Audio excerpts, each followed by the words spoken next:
Silly games of second guessing.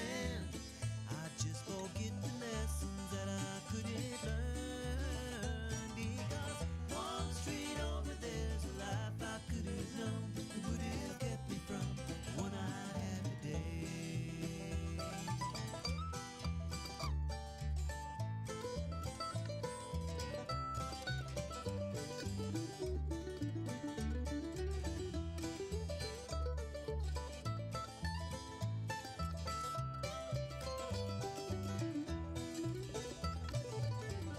Time's gone by, I've traded black dirt into clay. I thought my memories would end. One street over's now 1,000 miles away. When I close my eyes, I'm back to where I've been. In this life there's nothing certain, simply curtain that rises to the stage. Silly games of second guessing. I just forget the lessons that I couldn't learn. Because one street over there's a life I could have known that would have kept me from the one I had today.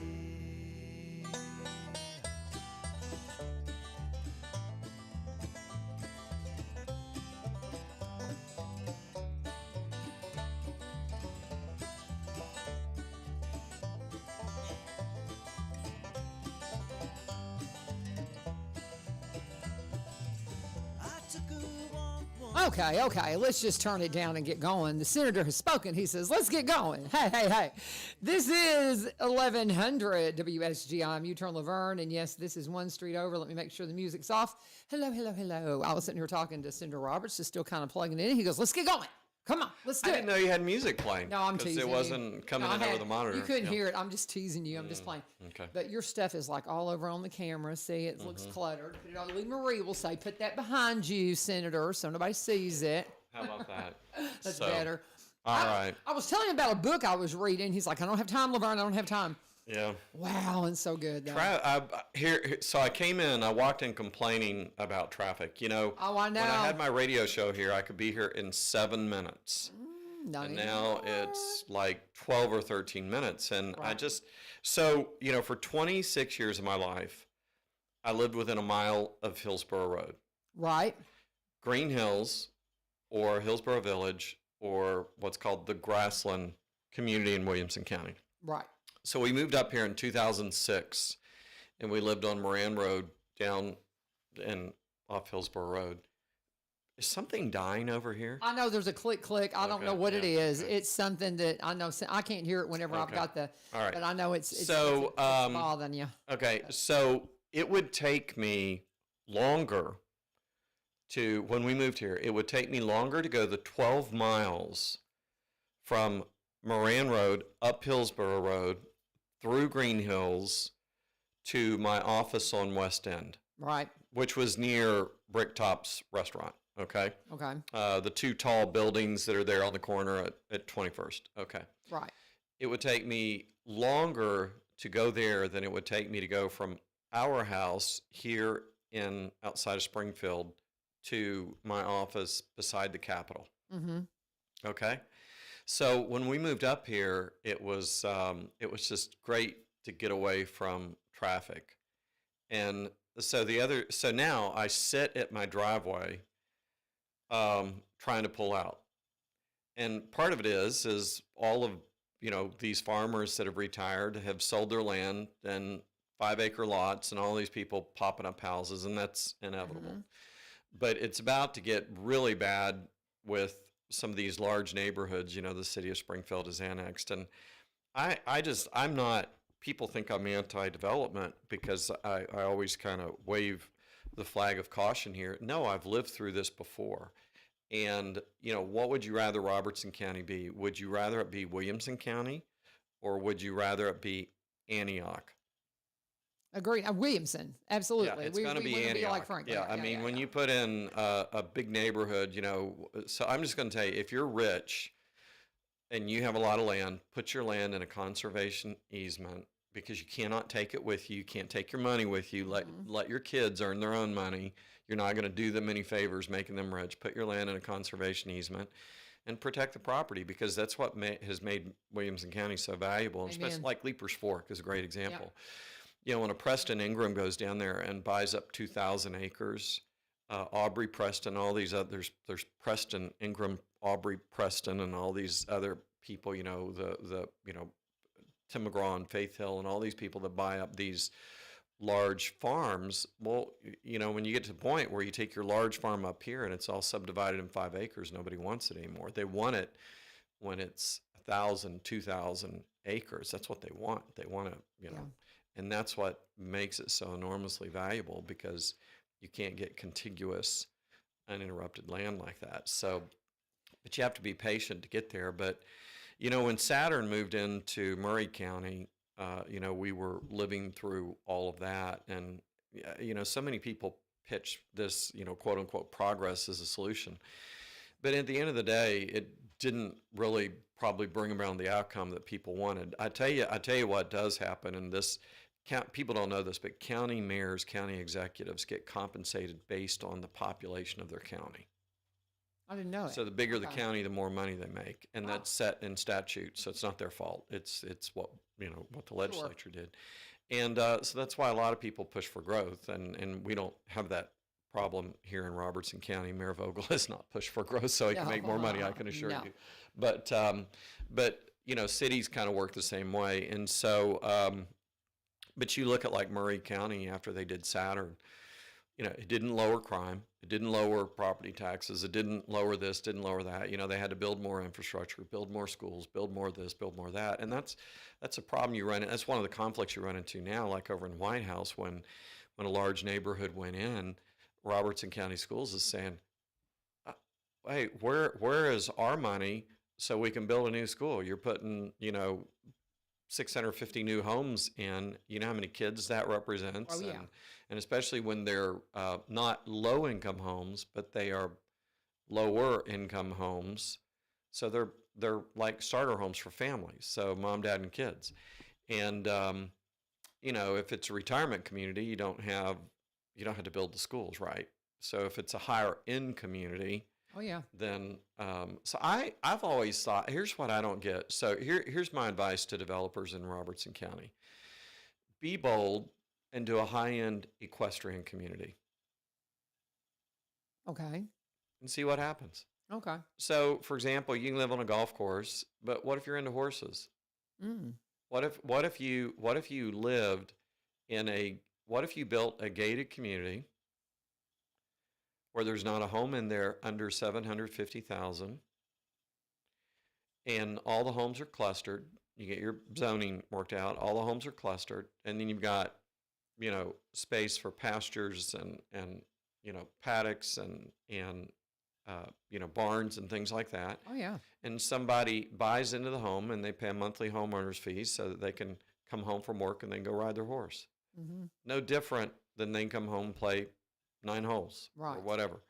And so there's a real need for that. I mean, we saw that in Williamson County. We sold hay to all these people that own 5 acres and a horse. Yeah. And so be bold, do something like that. Nobody's done that around here. And it would attract. We've got broadband internet all throughout this county. I mean, I know if you live in Springfield, live in Springfield, you don't have it. But if you live outside the city limits and you're a game changer, you're served by CEMC. You have 300 up, 300 down. It's a game changer. And you can do anything with the internet. If you can work remotely. Imagine when you were you turned LaVern on the radio and doing traffic, if you'd had that. Oh yeah, been phenomenal. We had loop lines, and we had the latest and the greatest for the time. But you didn't have that. Yeah. No. It wasn't even available. We had. I mean, it was what we had worked. Believe it or not, because AT&T took such good care. I mean, they really. And we've had that conversation before, and you were kind of tip of the spear, but it's not anything at all like fiber, and so. Oh no. Yeah. Nothing. So I know that, you know, Robertson County and Springfield is going to grow. I'm not a curmudgeon who is against growth.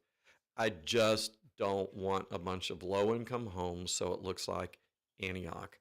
There was no one you know, at the time, and forgive me, I hope nobody from Antioch's listening, but Antioch was the armpit of Nashville for many years. Mm-hmm. I don't know what it is now. And it's like nobody wanted to move there because it was just because all these all these quote unquote affordable homes got built there, and then nobody wants to live there. Now the flip side of it is, you know, I don't want to stay in Green Hills either, and same with Brentwood. I mean, didn't care for some of the pretentiousness of that, but you know, somewhere in between is perfect, and that's what we have the potential to be. So we're at a very important moment in our county's history. We still have a lot of farmland, and the problem is as soon as it's subdivided, it ceases to become farmland. Oh, yeah. And you can't put Humpty Dumpty back together. And so at some point, if we just hold out, at some point, our land value is going to skyrocket because there's no place you can go in the halo of Nashville and buy, you know, large acreage anymore. So it will come if we're patient. Right. But we could screw it up in the meantime. So so we're kind of at a tipping point now. So we'll see what happens. Yeah, I mean, my children, they're always like, "Don't you dare sell the farm," Well, you know. And I of wouldn't course, they're be- never look, around, you know. Let me just tell you something. Let me tell you, when you get egos out of things and whatever, and you just look at the numbers, you really, when you look at them inclusively, I mean, you look at everything. So if you do a large neighborhood and you think about, well, what's the impact on water? What's the impact on sewer? What's the impact on schools? What's the impact on, you know, infrastructure related to communication? What's the impact on roads? What's the impact on, you know, like where we live now? I'm having to sit to get out. I've never had to do that. I mean, I'm waiting for car after car after car after car to go by. And, you know, and that comes at a cost. Now, sometimes it comes at a cost to the state because it's a state road, but sometimes it's a county road that has to be repaved or a new intersection created or a turn lane put in or a stoplight or whatever. And and you have to think long term about if it makes it longer to get to Nashville, at what point in time do we basically lose you know, people who have really high quality jobs in Nashville that don't want to drive back and forth anymore. So it's very complicated. It's not simple. And I don't envy anyone who's got the task. And I'm not trying to second guess anybody. Right. What I am saying is this: be careful what you wish for. Yeah. And just count the cost carefully before you proceed. And let's be smart about it. We're going to grow. That's inevitable. But let's be really smart about it and let's have a really good outcome. I want to drive through Robertson County and I want to see beautiful fences and horses. You know, I'm saying that metaphorically. Right. Metaphorically. And I want to see, you know, beautiful pieces of property that people have pride in and are really cared for. We're going to talk about this in a minute, but, you know, I just rode my bike 100 miles from here to Waverly. And I can tell you there were roads that I rode my bike on and I thought, oh, this is like a slice of heaven. I guess you say a Goss Road. That's what I say, over near the barn at Murphy Farms, you know, that area in there. It's beautiful. What a gorgeous road. Beautiful. What a gorgeous road. But we've got some roads that are like, oh, ain't so pretty. Yeah. And, you know, that and the armadillos, oh my gosh. I know. I saw What's more up dead with the armadillos. The armadillos man? have invaded. I saw more dead. know. They're apparently not very smart because I saw more dead armadillos than all other animals. Yeah. Put together, even the They rattlesnake. I migrated saw a and rattlesnake just too. That was amazing. I've never did. seen it. Wow, I've seen okay. snakes on the road before, but never a rattlesnake. That was Yeah. the first. And so anyway, so yeah, to wrap up the traffic rant. Yes, I know we're growing, and yes, I know our county and city officials have a monumental task in front of them. I'm not second guessing any of them. I'm just saying let's be super, super smart about what we do, so that we you know, keep Robertson County headed in the right direction. Agreed. So, yeah. Agreed. Okay. All right. So you know, I that's when probably you sit offended somebody somewhere, and that's not what I'm trying to do. because honestly, I've got my son and his bride live on the edge of Antioch, LaVern. Okay. Yeah. So they were able to get a great deal on a house. They were able to renovate. I mean, that house is worth so much more than they paid for it. So Yeah. And there may they're be not going to stay there. They're going to stay there for a while. I'm hoping they'll come out here and move. Well, and that, when I say my hope. Antioch, because that was when we lived there, that was always a joke. Yeah, you don't want to live in Antioch. You don't want to, but over in that Nolensville Road area, and I mean, I don't know. It's all metaphorical. I'm not trying to be literal. Well, and there is a lot of, I'll call it affordable housing, because I've got a lot of my immigrant friends that live out there. I've got several of the Egyptian families that I've known, and it's something they can afford. So you've got that dilemma. Right. It's Yes, like, and that's I've right, had this conversation with versus Ryan. all the gentrification. Yes, Yeah. And so you have that, you have that dilemma that you want homes for people to have those starter homes and you want affordable housing. But in the same sense, you've got to make sure your infrastructure, like you said, your schools can handle it and all the things. And it's just it's the reason it's the reason I put my toe in the political water, because I really felt God wanted me to. I think just to show me that's not where I want you, because He's got me. Sometimes that's the way it works. Yeah, and I'm totally fine with that. Had it not been that I ran for Congress back when I did, I'd probably be in the middle of all this fray right now with like everybody running, because I mean, I'm just saying, just kind of jump on this. You're going to be moderating a. Let's plug this real quick. Let's plug this. This is Thursday, the Reagan Day dinner. Thursday night, Reagan Day dinner at the Center. Yeah. The Robertson County Republican Party is sponsoring a candidate forum. And you know what? I thought there were like 7 candidates. There's like 10 and a bunch. There's a bunch. They're going to be there. And so I would encourage anyone who is interested in hearing from who is likely to be their next congressman, with no offense to the Democratic nominee or two, whoever's in the race, it's likely to be a Republican. And so whether you're Republican, Democrat, Independent, liberal, conservative, whatever, if you want to just hear from them, if you're a Democrat, it will not hurt you to buy a ticket and come to the Robertson County Republican Bar. These are still your neighbors and your friends. This I've said this before. You can have the best neighbor in the world. Best neighbor in the world. They feed your cat when you're out of town. They help you rake leaves. If a tree falls over, they help you cut limbs. Everything's wonderful until one of you puts up a political sign. Mm-hmm. And then it's like, I literally, there are a handful of people who refuse to talk to me now. Oh, I've had friends. And I tell my kids, let me tell you, I tell my kids all the time, don't let ideology be a test of friendship. And just because somebody has different political beliefs, don't overlook the fact that here in America, we still probably agree on 90% of the issues. If you sit down with, even if I sat down with if you were the most liberal person I know, and we sat down and just let's come up with a list of things we agree on. Right. It would be amazing what we'd agree on. And most of the time, it's not the goal that we disagree on, it's how we get there. Mm-hmm. And yet so my point is tickets are available. You can go online. I think it's Robertson County Republicans.com, I believe. I know it's being advertised on Smoky Barn News, so you could go to Smoky Barn and probably click the link and get to some tickets. It's just about sold out. I was going to say, I think it will sell out. But if people want to come, and we're going to, look, I've had complaints, and I will agree with this. The dinner has gone too long in years past. Oh, yeah. So we've worked hard to limit it, and I think it's going to move faster than what it's gone in years past. Mm-hmm. And our objective is to start at 6 and be done at 8. We'll see how things go. But for some of the people, I've actually bumped into people who said, yeah, I don't go anymore. It just lasts too long.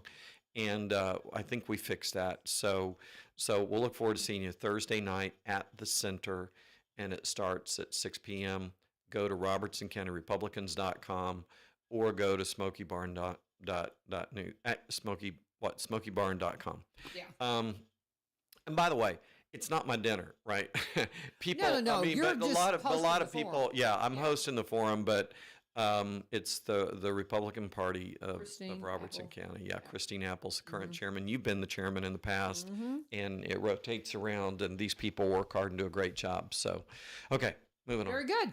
And I just wanted to mention that because that is coming up. And I just, we kind of came off of that talking about how hard of a decision it is when you are leading in a political position to try to make the right decisions, to try to have affordable housing, to try to have all the things, just to kind of bring it back full circle. That's right. Yeah. That's how we got to that place.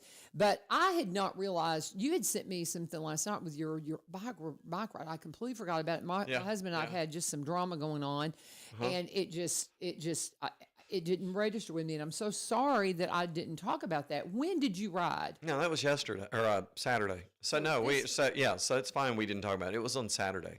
What is do you do it like the last Saturday of August? Or is there like this a is reoccurring time? This is the anniversary date of the Waverly flood.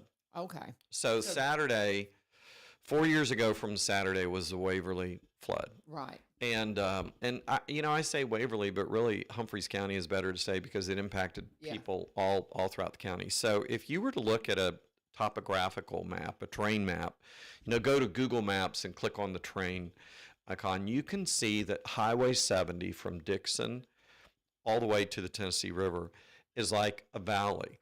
And you can see all these creeks that flow into this valley that is Highway 70 and where the railroad grade is and whatnot. And so on that particular day, they had 20, I think it was 20, some people say 17, but it was really 23 inches of rain. It's insane. Just like that. Yeah. And so on a Saturday morning, you had kids out playing in mud puddles, and you had people out and about doing their business, and the water came through so quickly that literally people were swept away. It was almost like a wall of water came through. It's really similar to what happened in Texas. Yeah. With those, just Right. sometimes you have those catastrophic if you were to rain see, events. you see the it's very time similar. lapse, and it comes so quickly that it's sunny. Now, Just no keep in warning. mind, keep in mind the benchmark, so to speak, was the 2010 flood in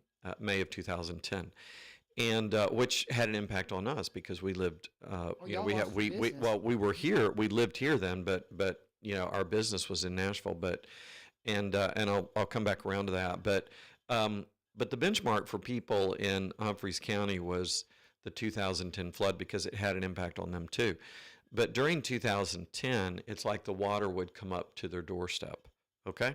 Right. So they never worried about it. Let me put this in context. So there's a guy that owns a radio station down there by the name of Dean Duke. Okay, Freed Hardman guy. Really? Dean Duke. Okay. He's probably a little bit older than I am. Okay. And so you guys, I don't think cross paths, but Dean owns the radio station there. He was at the radio station that morning. He gets a phone call from his wife and daughter. He tries to get back home, but he can't get back home. The road's already cut off and blocked. Okay. Inside the house, the water in 2010 had come to their porch, to the step on their porch. Now the water's coming inside the house. His wife and his daughter had to stand on a table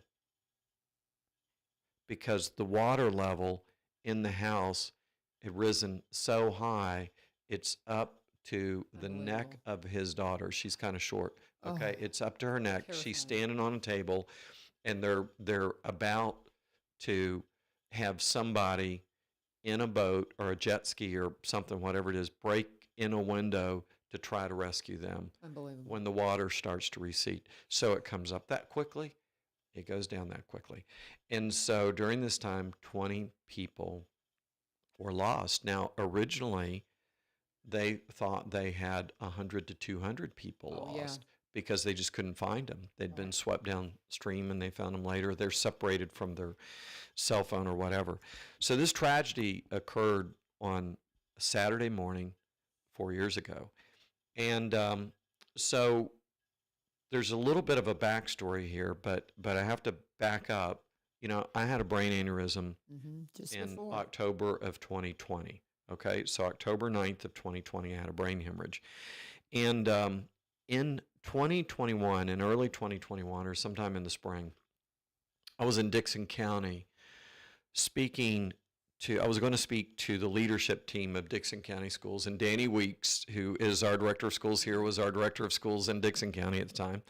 And Danny is introducing me to the crowd. And I'm standing behind Danny, and I'm looking at about 75 people while he's introducing me. And plain as day, I see one lady lean over to another lady, and she said, "I thought he was dead."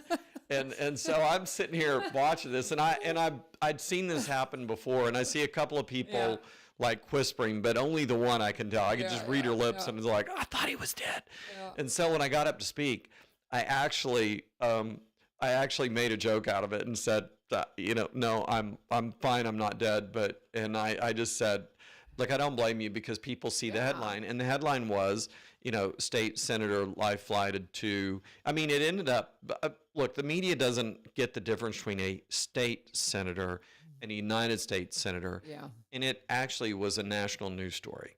Oh, wow. Because They saw Senator. the AP picked up. Yeah, they saw Senator, and the AP picked it up, and it was. I had people who were reaching out from like Oregon who saw it in the news, and so anyway, so I obviously survived and was fully recovered. Miracle of God. Yes, it was a miracle, and it was So- truly a miracle, and Scared. that's another story for another time. But I'm sitting here thinking, how do I say no? I'm not dead. And I thought, as part of my recovery, I had stopped riding my bike. I'd been a lifelong, bike rider, cyclist, but we lost our bike stores in the aftermath of the flood. It wasn't the flood itself that put us out of business. It was just that was the straw that broke the proverbial camel's back. And I tried to get back into riding in 2015, and I got mauled by a pit bull. Okay, so those of you who are listening right now that say, "Oh, my pit bull," everybody talks bad about pit bulls, and don't come to me for sympathy. Yeah. I literally thought I was going to die. And I had to go to the hospital. My leg was completely torn up. Yeah. And I struggled to walk for 2 months, and I had to walk on crutches for 2 weeks, and had. You can look up. It just makes me just struggle just thinking about I can what put happened. my leg on the counter right here, and you can see a big divot that still exists in my lower leg from this dog trying to pull me off a bike and get me to the ground. And I'm convinced if that dog had gotten me to the ground, it would have killed me. Yeah. So I don't have a lot of sympathy for that. So anyway, I had tried to get back on my bike in 2015. I get mauled by a pit bull. And so I think, okay, what I need to do is I need to do a bike ride through, I had 5 counties at the time, Robertson, Cheatham, Dixon, Hickman, Humphreys. I need to do like a bike ride through all 5. So I'm trying to map out how I can do a 100-mile bike ride from here to Waverly and hit all 5 counties. And I get on my bike, and it's like, oh my goodness, what have I signed up for here? And then I'd have some little chihuahua chase me, and I'd freak out at the sound of a dog bark and barking. And no kidding, I had dogs chase me because it is Robertson County. And in the past, I'd just laugh and move on. And now, I mean, it affected me I'm sure. more than I realized it would, especially if it was a big dog. And so I was really like having some second thoughts about it anyway. And then when the flood hit, I just thought, this is so self-serving, and I was already discouraged by, I'd gotten on my bike and I'm just huffing and puffing, and I can't even ride, but 10 miles without being totally worn out, and, dogs are chasing me, and I just thought this was really a bad idea. I just don't need to do this. And then this tragedy's happened, and making a ride about me just seems so, I am so sick and tired of politicians who say, look at me, look at what I did this, I did that. I mean, how about, that's another story. So anyway, I am. What made you rethink it? It's like, is this totally about me or is it? Yeah. Somebody came to me. So this is what changed. Somebody came to me and they said, I want to write a check for $50,000 for flood victims. I want to do it anonymously. Is there anything you can do, or is it possible that I could give you the money? And is there anything you could do to leverage it, like as a matching thing? Yeah. And I said, how about a bike ride? Yeah. And they said, There you go. love it. So I thought, okay, I'm back on. And then it's kind of like, awesome, I'm back on. And then it's like, oh, wait, what am I? Now I gotta how am get back now in I gotta- shape. Yeah.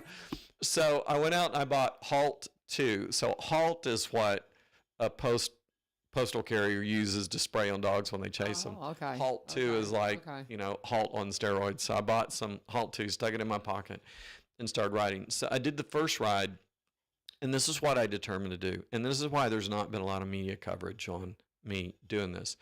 I thought, okay, what I'm going to do is I'm going to send out the press release talking about what I do. And when the media calls me, which hopefully they will, when the media calls me, I'm going to say, switch and bait. I know you're calling me to do do a story about me riding a bike, but I don't want you to do a story about me riding a bike. I want you to do a story about them. So that first year, every media outlet in Tennessee called me, and I said, don't do the story about me, do it about them. And every one of them obliged. It was Awesome. wonderful. So what we did was we planned this Halloween on the Square on Sunday, October 31st. Mhm. And I it was remember that. it was Yeah, like, yeah, yeah. and so all the media descended, and I told them all, I said, now I don't want any of you to do any stories when I get there. When I get there, doesn't matter, and do it on them. And they all did it except one didn't get the memo, and one cameraman, filmed me when I rode up. But everybody else, everybody else did exactly. And I mean, I'm fine with that. But everybody else, because they did what I wanted them to do. So there were like 2,500 people on the square. Imagine our square with 2,500 people on it. Friday night Well, in packed. the Friday night markets, we see that. Yeah. I mean, you imagine a packed square. Well, this is not a county of 80-some thousand people. This is a county of 18,000 people or less at the time. And so it was fabulous. It was absolutely fabulous. So the first year that I rode was October 31st. Beautiful fall day.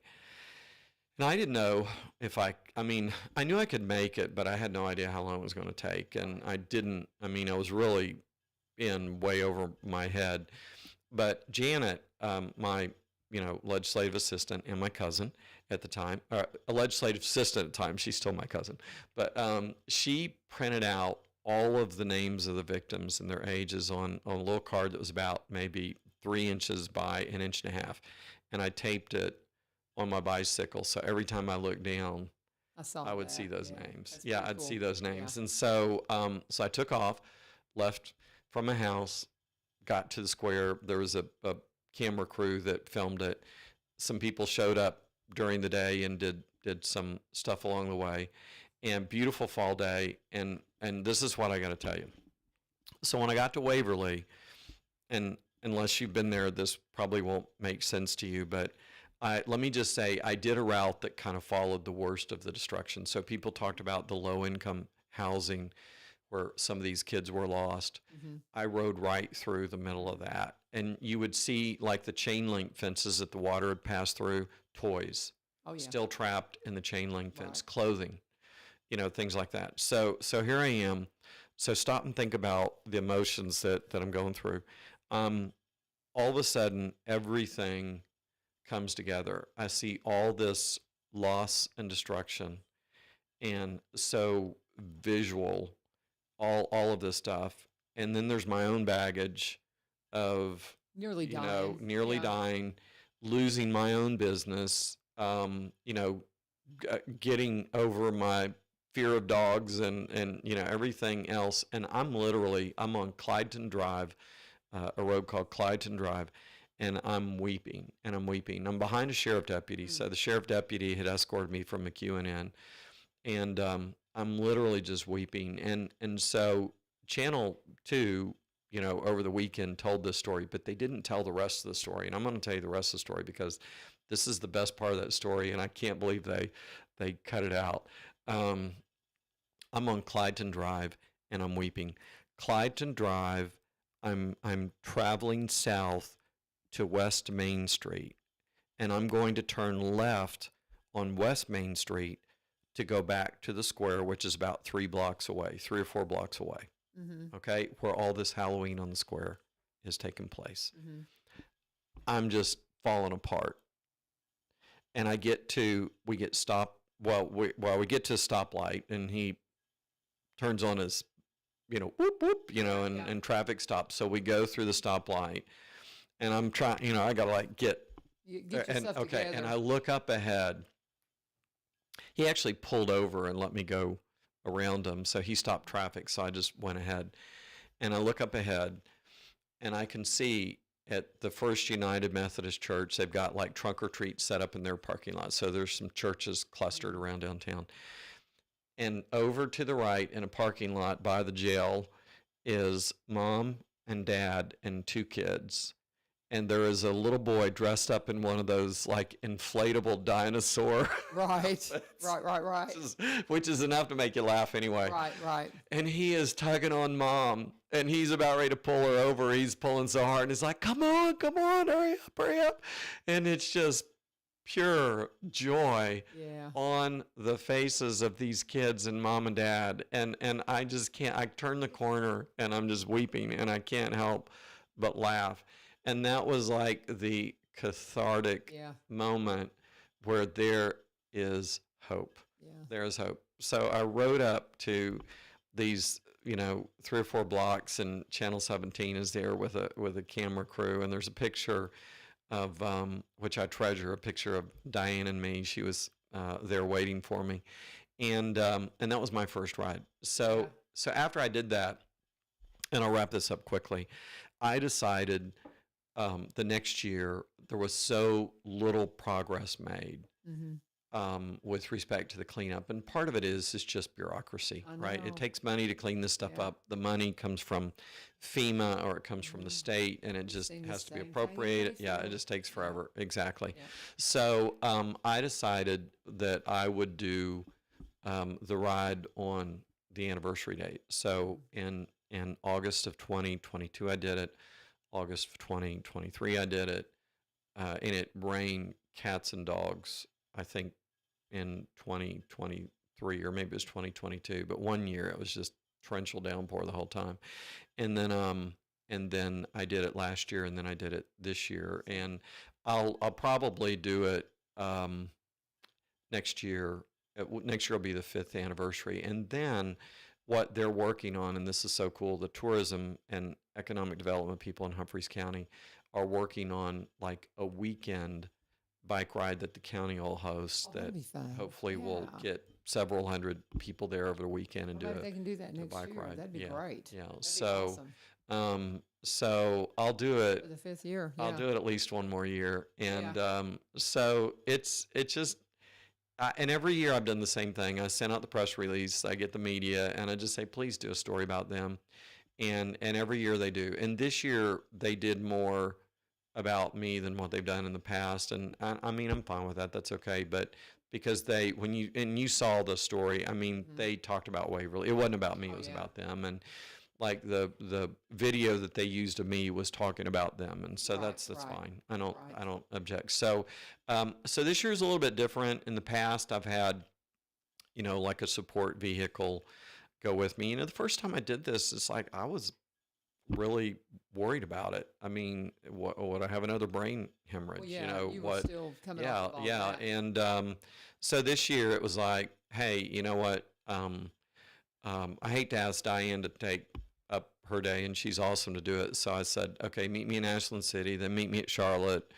And then we met at Ruskin Cave, if that means anything to you. And if it doesn't, look it up. Okay. And then we met in McEwen, and it was, so I did a different course this year. It was great. You get to McEwen, it's basically all downhill to Waverly. But the thing is, I didn't want to be on Highway 70 this year, and I mean, every year the Sheriff's Department is awesome to like give me an escort, but I just I didn't want to ask for that anymore. So I picked a road to go, a country road. It's like all downhill, it's perfect. But when you get to mile 97, you have to turn right, and you have to go up and over a ridge and then come back down. You're 97 miles into it, and it was like the hardest climb of the whole day. And let me tell you, there were more than a few climbs. Do you ever get off and walk it, or do you always pedal through it? You know, I'm not a it's- bike rider. I can't yeah. even imagine. Okay, so there's a point of pride with cyclists that no, Okay. I'm not getting off. I'm not Okay. walking. I'm going. Now, I will say the steepest grade was about 15%, Uh-huh. and that is you would think about getting off and walking on that. I mean, anything at 10% is really hard.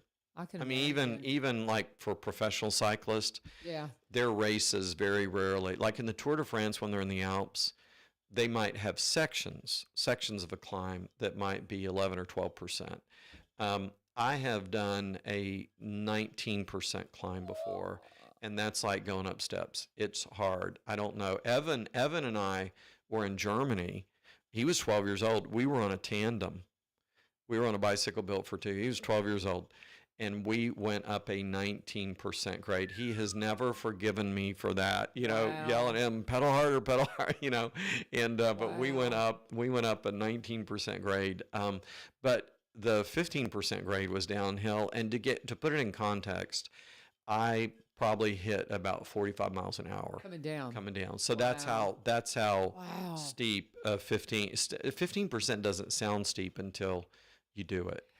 It terrifies me because That would be like coming out of Smiley. You know that real steep hill coming terrifies out of me, the Smiley idea of Hollow riding into a bike. Greenbrier? Yeah. Yeah, you're Yeah. talking about that 15% steeper than that. I can't imagine. I because as a driver, Yeah. sometimes I'm surprised by cyclists and motorcycles, and because I was a traffic reporter for 28 years and I heard all the horrible things Yeah. that can happen, it scares me, and so I worry about you when you're out there. You know, when I was young and bike racing, yeah. the fastest I went on a downhill was 64 miles an hour. And that, according to the person in the car, not me. I wasn't looking at it. Yeah. And then with Diane, then bike computers became a thing. We have computers on our bike. When we lived in Williamson County, we were on our tandem and we came down a hill at Theta. There's a place in Murray County called Theta, spelled Theta, but they say Theta. And it has a mile-long straight hill, and we went 57.5 miles an hour down that hill. And when we got to the bottom, she said, "How fast did we go?" And it's the computer tells you your maximum speed. It Wow. memorizes it. And I told her, and she's like, "Yeah, good thing you didn't tell me how fast we were going. I would have freaked out." Yeah, So, that just freaks me out thinking about it. I mean, I love skiing. I love Yeah. snow skiing, and I haven't really done it for reals in a long time because of my arthritis and all. I've got all these new knees and I plan to get back on skis, and it's the closest thing to flying. And some people are terrified to do that, but riding a bike on a road, it's about the other cars. Yeah. Now you got to be careful on a ski hill too, because I had a kid take my husband out that came very close to taking out my grandson. I mean, you can kill somebody on a ski hill coming down out of control. And so you just need to be careful out there, have fun. But man, I'm glad you got through well, it. And the nice thing about I do hope they do Yeah. the 5-year thing. I think that'd be Yeah. great next year. So, and just in case anybody ever sees me riding, Mhm. I can't help, and I hate this, and I hope someday we extend. I have this idea in my head, but I need to go talk to some property owners. A greenway really increases the value of your property. Mm. I would love to see the greenway in Springfield be extended to Kreisel Elementary. Oh, that'd be Because there's wonderful. federal money available when you go from school to school. So you go from basically that would mean Wow. you go from basically Cheatham Park to Yeah. Kreisel, and you can use federal money. And the state has the right of way on Highway 49 to do it, but you really need to have everybody on board.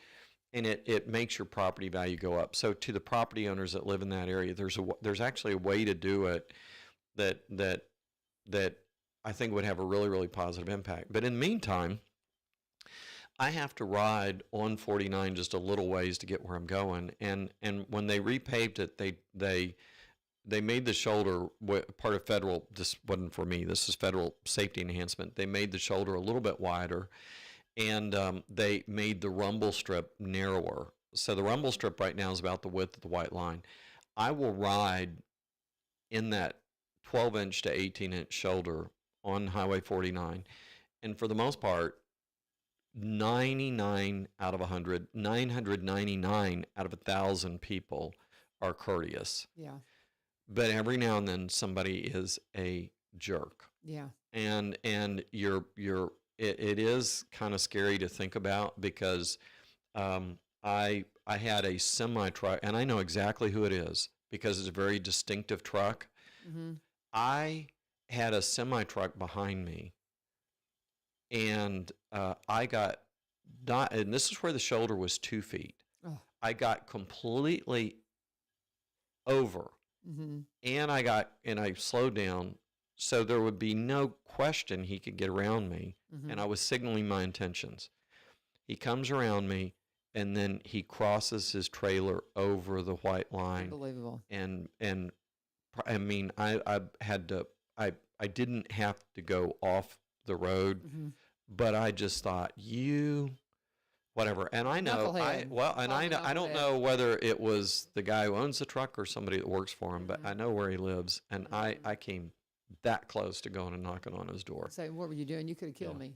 I mean, Well, seriously. and the problem is, you It's knock on the just- door and yell someone, they could kill you, yeah. and then so yeah, so I I know. didn't, Some I just people let just it don't know go. how to act. But and- I've had and that's a shame. in the past 5 years, I've only had 2 incidents like that, Mm. and one of them is someone that lives right down the road from me, and one of them was on this ride that I did, I think 2 years ago, between Springfield and Pleasant View, and the truckers cut across on 49. So I changed the route, so I don't do 49 anymore. I don't blame As an you. out of state Yeah. trucker. But anyway, so I stay out of the road. I try to mind my own business, and I Yeah. get on a country road as quickly as I Yeah. can. And what I really try to do is go up to Kentucky, Okay. because then there's no traffic. I mean, you get up Yeah. to Adairsville and you get up, Sure. you're on these side roads. They're single lane roads that are paved, and you might run into a tractor. Yeah, exactly. That's it. Yeah. But you can ride for 50, 75 miles. I did a ride the other day where I went up to past Franklin.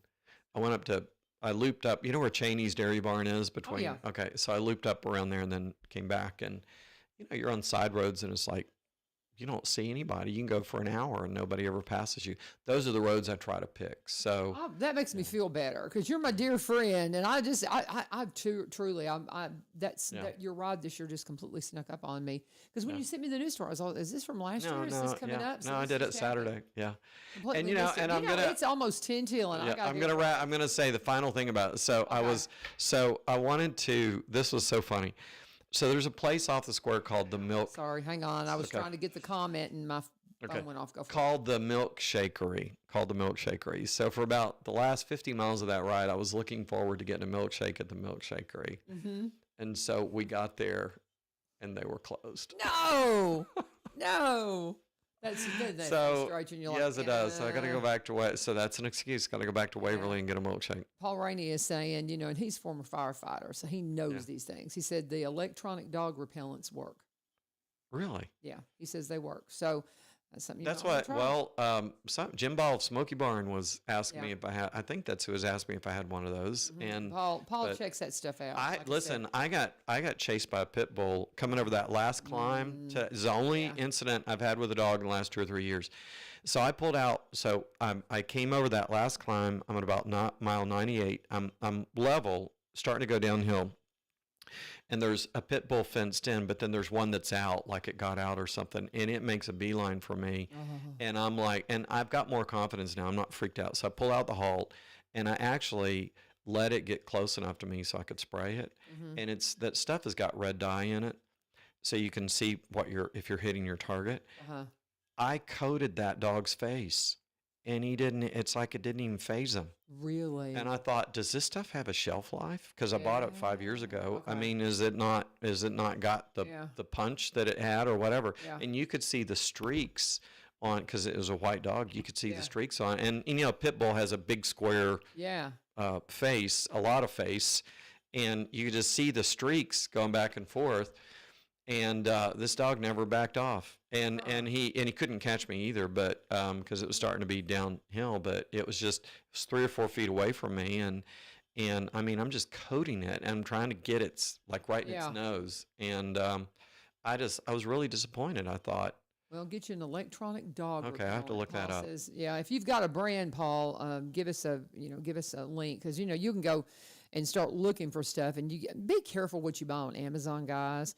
I've had several times I thought I was buying authentic products, Yeah, and it's they're just fake. not. Yeah, it's fake. My Right. last, this is kind of a random thought, but I like Choco shoe wear. Yeah. And my last round of Chacos that I bought last year had to not be legit because the way they hurt my back, they hurt. Yeah. I mean, I was having too many problems, and I can wear my old Chacos and I'm fine. So there was a problem with the one. So be super careful when you think you're buying authentic brands on Amazon. They're not always. You got to be super careful. Look who about you that. got to really watch who the seller do. is, Yes. and Yeah. and where it's Yeah. being shipped from. You Yeah. really do. You have to really watch that stuff. But that's just a cautionary one. I'm going to do a break, and then we're just going to do one break right now, and then we're going to come back, and we're going to talk about something very important that's coming up. And I know it's your favorite time. it's re-election time, Oh. campaign season. God bless you. It's just So we're going to answer the question: am I running for re-election? Of So course. stay tuned. Stay tuned. That's a tease. And I got to talk about Barry and Rebecca Richards at Exit Prime Realty. I pulled up Barry's Facebook page, and they were on. You're talking about Channel 2. They were on Channel 2 this weekend because, well, I guess it was the end of last week because they gave this smart car to the city of Cross Plains. And Yes, it's I saw super that, cute. yeah. I just love it. They've driven one for years with Exit, and so they just hit their 30th anniversary of being in Cross Plains, and it was a big thank you to the city of Cross Plains, and it's just the best. I just love Barry and Rebecca. They're so much fun.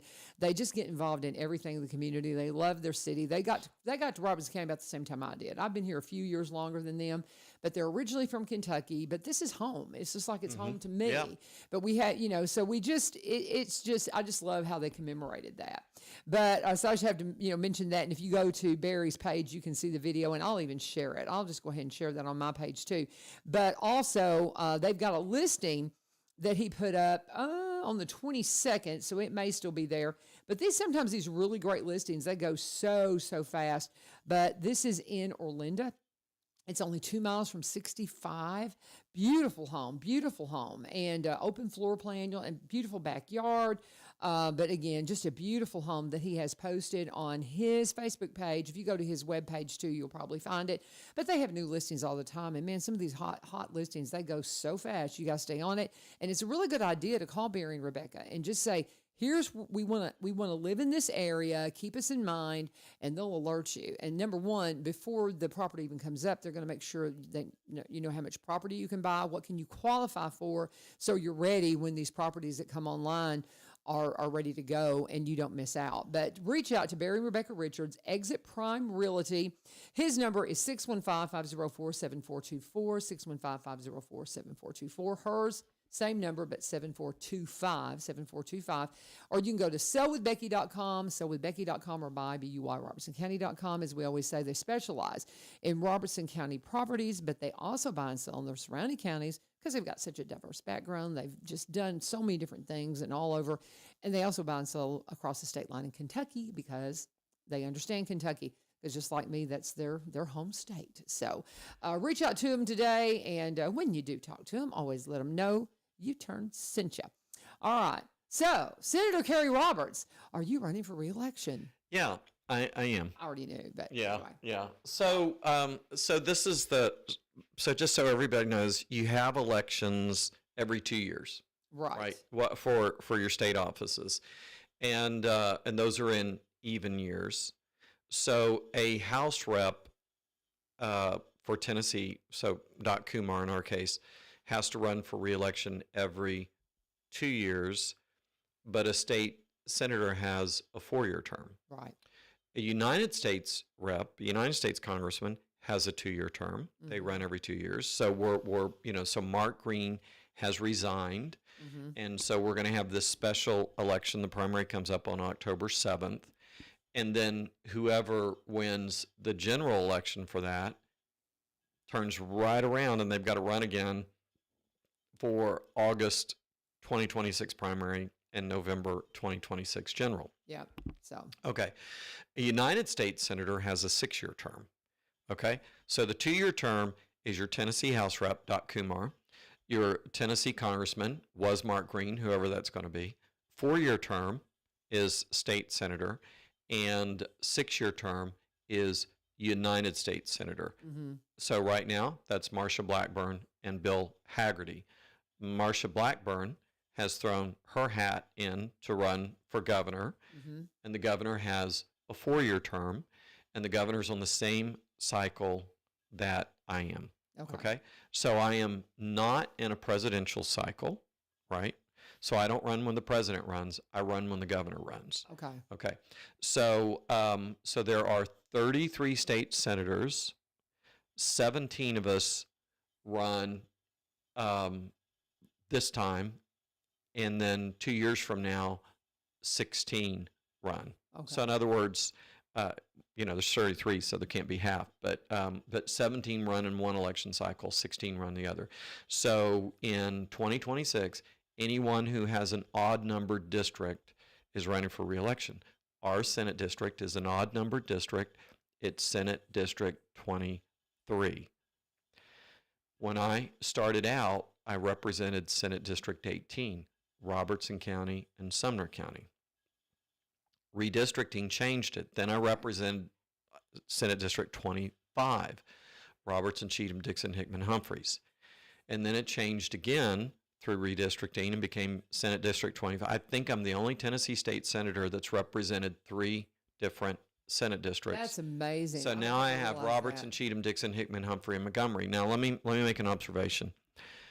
Someone said the other day, well, people complain that you spend more time in other counties than you do Robertson County. Well, if you go to another county, they say, well, you spend more time on Robertson County than you spend on us. Here. Yeah. Yeah. And so everybody always says, well, here's the thing. The Senate district that I represent is pushing 3,000 square miles. So when I started out, it was Robertson and Sumner. So I always drove through White House or Cross Plains or Orlando to get to Hendersonville or Gallatin or Portland or whatever was going on in Sumner County. And I could do something in Gallatin and also do something in White House or Portland. Mm-hmm. Well, now, if I have to go to Waverly for a meeting, or if I have to go to Centerville for a meeting, or I have to go to Clarksville for a meeting, there's not a lot of place. You don't have the time to just stop and poke your head in or show up at a luncheon on your way to this or on your way to that. Right. So really, it's the physical size of the It district, truly is. Yeah. which has prevented me from having all that drop-in stuff that I used to do. Mm-hmm. And so it used to be, I can stop at this barbecue, or I can stop at this retirement celebration, or I can stop at whatever, and it's harder to do now. And so so occasionally somebody says, well, I don't see you. And part of that is the nature of the job changes. When you're campaigning and you don't know a lot of people, you show up at these barbecues and things like that. Once you get elected, then people start, you get like county government from a county calls you and says, we're trying to get state funding for this project and we need you to be in this meeting. Okay, well, when you're campaigning and you're not elected, nobody ever asks you to come and be in that meeting, right? Sure. And so now the schedule is full of people who want to meet with you about, I need you to help us from a state standpoint, or someone says, I need to meet with you about legislation that they're for or against, or would you sponsor this bill? Would you vote against this bill? Whatever. You've got all these meetings that you don't have, because ultimately what the role of a state senator is, just like a state rep, our role is to go into the General Assembly and vote on laws that have a statewide impact. Technically, we're meddling if we, we don't get to run Robertson County. We don't get to run the city of Springfield. Right. We're sticking our nose where it doesn't belong when we do those things. We pass laws that have a statewide impact. And, you know, people will call me and say, you need to go to such and such meeting, tell them what to do. And it's like, well, that's not they my can, gig. they can look at me and say, you're not the boss of me. There's the door, you can leave. Yeah. So, you know, people, it's kind of funny. People get really offended at politicians that abuse their power. Mm-hmm. But yet there are a whole lot of people then that get mad at you when you don't abuse your power to do what they want you to do. Yeah. And so it's, you know, keeping a real good fundamental understanding about what my role is and what I'm supposed to do. I don't go to county commission meetings unless I'm invited.